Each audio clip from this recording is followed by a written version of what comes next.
Hello guys, and welcome back with another video with me, Robbie-Racing. So today I'm taking you to Darlington Raceway. I will warn you, this track is tricky. It's not one of my strongest tracks, so I built a setup where I can be sort of on the pace, but a setup that's going to be consistent and easy to drive, so to speak, where the car's doing most of the work for you. There are a lot of setups out there where the car can be too loose or too tight, but I sort of found a nice balance for myself, and I do hope that this setup works out for you. Coming to Darlington, I have my elite race here. I managed to get 28.7. There are guys out there that are getting faster times, but when I've raced against them, they sort of fall off towards the end of the run. You see, me, myself, in this setup, I'm able to just run the same line over and over. Have a little break here on the first lap. I probably might end up getting to the wall because I'm going to talk to you guys while I'm doing it. The aim was about a 28.8, 28.9. I can have it faster. I have had it faster, but I chose to sort of dial it back a bit, and that's one of the things you sort of have to do when you're doing league racing. I mean, you can go out there, you can have a fast car, but you got to make sure that it lasts. Have a brake. See, this is a tricky bit, getting around this corner here, and then coming off, sort of getting nice and straight. 29 over, huh? 29.1, okay.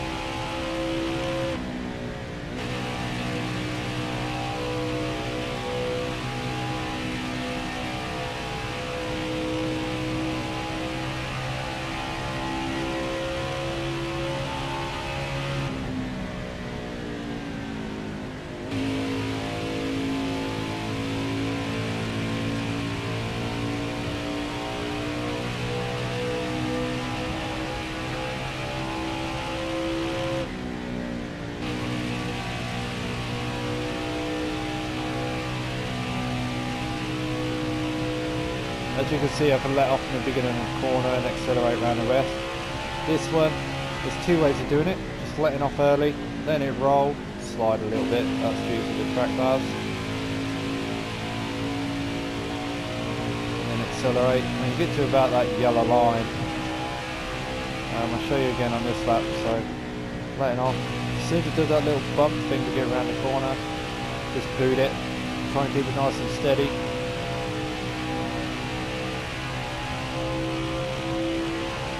Right, so I'm letting off, looking for my yellow line.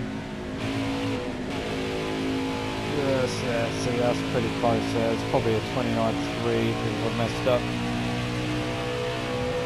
29.2. Alright, and then the other way you can do it is, let's get around this corner here. This is pretty much standard all the way through. And with this car, I run the same line over and over. So coming in hot, dab the brake,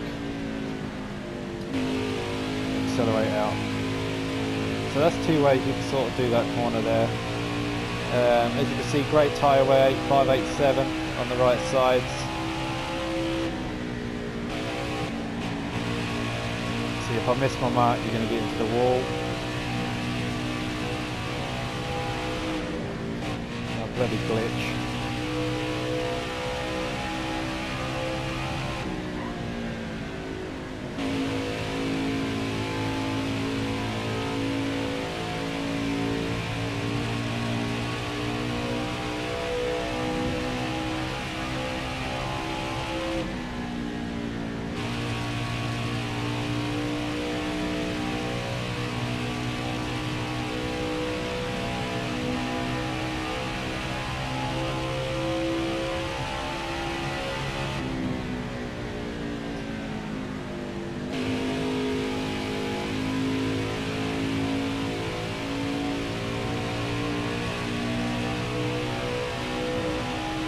So here's one of the things I suggest when you're league racing here, or public lobby racing, is instead of trying to dive it in on a guy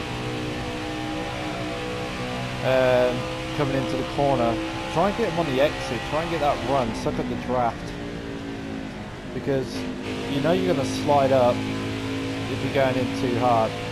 So pull the outside here, suck up the draft, or you can just sit behind them and wait for a mistake. It is worth practicing the high line here. It's something I haven't practiced too much myself. What lap are we on? So I normally do 10 laps for you guys. Okay, we do 2 more. As you can see, great tyre wear. Won't watch what I was doing. Slam on the brakes, fixing the mistake, getting the run off, coming out of the corner. Right, so as you can see, I'm not really snapping loose apart from that 1 lap. That was just due to a little glitch on the track. So be wary of that when you're racing here.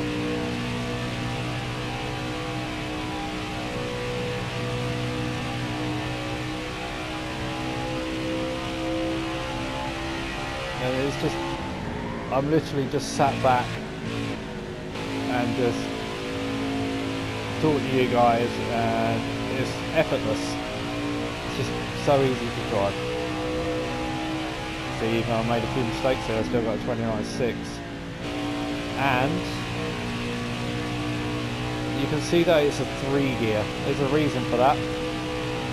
If you want to stretch it a little bit further, you're doing a race it's on times 2 or times 3. Actually no, times 3 times 4. Get yourself in the draft. You want to save some tyre wear, put it in the 4th gear, save yourself some fuel while you're at it. Now when you go into 4th gear, this is also handy for when the car's getting loose, because what it does, it drops the RPMs, and then the RPMs are going to make you a little bit tighter.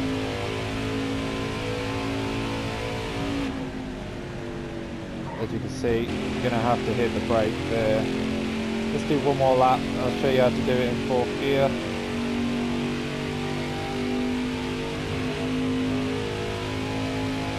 Times are slow, but we're saving both tyres and fuel.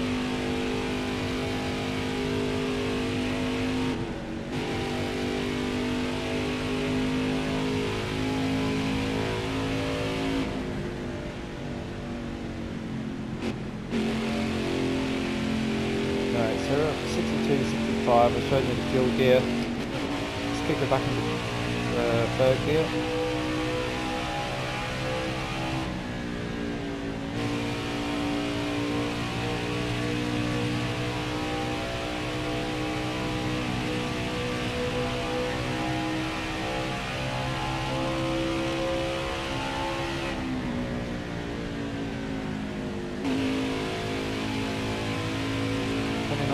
Perhaps.